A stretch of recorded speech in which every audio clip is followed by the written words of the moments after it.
महेश पांडे की गिरफ्तारी के बाद भी धमकी आई है। भैया SMS है, धमकियां हैं, लगातार अलग अलग हमारे लोगों को धमकियां मिल रही है।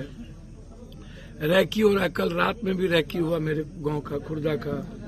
और मैंने कहा कि पूर्णिया में लोग मैसेज देते हैं कि मैं पूर्णिया में हूं, मारूंगा ही मारूंगा, झारखंड में हूं, मारूंगा।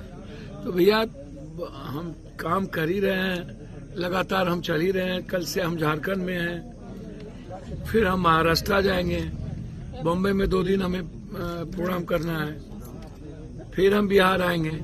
सवाल वो नहीं है, सवाल है कि इस तरह के साम्राज्य कैसे और इस तरह की इजाजत किसी व्यक्ति को, देश के हर लोगों को धमकी देने की इजाजत कौन दे रहा है, और इसके पीछे कौन सिस्टम है, सिस्टम कौन है, और किसका इस प्रोटेक्शन है इन क्रिमिनल को।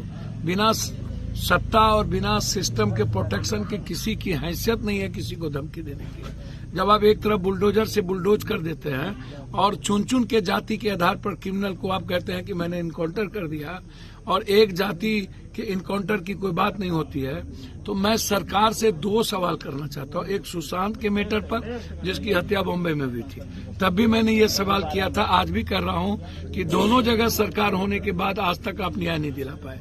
दूसरा, राजस्थान में भी आपकी सरकार है और दिल्ली में भी आपकी सरकार है, और करनी सेना के अध्यक्ष की हत्या भी जिस समाज और जिस कौम का पूरा सपोर्ट आपको मिला, आप अभी तक उस पर न तो कुछ बोल पाए और न ही कोई कार्रवाई कर पाए, और न ही देश का कोई क्षत्रिय। SP पूर्णिया ने कहा है कि जो भी नंबर से आ रही हैं शिकायतें, हम लोग सभी नंबरों पर कार्रवाई करेंगे।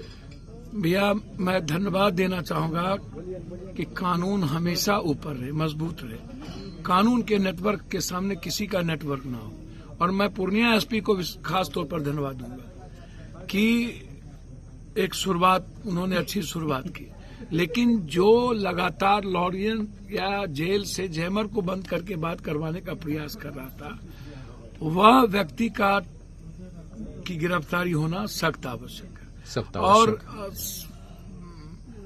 जो मलेशिया में बैठ करके लगातार धमकी दे रहा है और पोस्ट कर रहा है छत्तीसगढ़ जेल में, उससे पूछताछ और उसकी गिरफ्तारी आवश्यक है। तो जब आप ऐसे लोगों की गिरफ्तारी नहीं करेंगे, जो लोग बड़बोलेपन के तरह, टिटी के तरह आकाश हम ही टेक लेंगे, और पप्पू यादव के साथ जुड़ करके अपने व्यूवर्स को बढ़ाना और अपनी दुकान चलाने की जो व्यथा रहता है कुछ लोगों को, फितरत, और कुछ सोशल मीडिया जो लगातार दूसरों के पैसे पर पलते हो और जिनको कोई विजन नहीं हो, पप्पू यादव की न्यूज से उनकी सोशल मीडिया चलती हो, तो क्या आप समाज में नफरत पैदा करने के लिए आप इस तरह की बातें हमेशा करते रहेंगे? आप खुश हैं, आप यदि दादा हैं, आप यदि आका हैं, मंत्री जी आप बहुत बड़े दादा हैं, मैं आपके सामने आपको नतमस्तक हूँ। जब पत्नी की बारी आई तो हमने आपको परिवार की तरह मदद किया, सुशांत की बारी आई तो सबसे पहले जाके मैंने कहा मर्डर है। आप क्या जस्टिस कर पाए? हैसियत है, आप मंत्री हैं, आज तक आप जब अपने परिवार के लिए न्याय नहीं कर सके, जस्टिस कर सके, तो आप क्या करिएगा? और आप उल्टे गाली गलौज करते हैं क्या?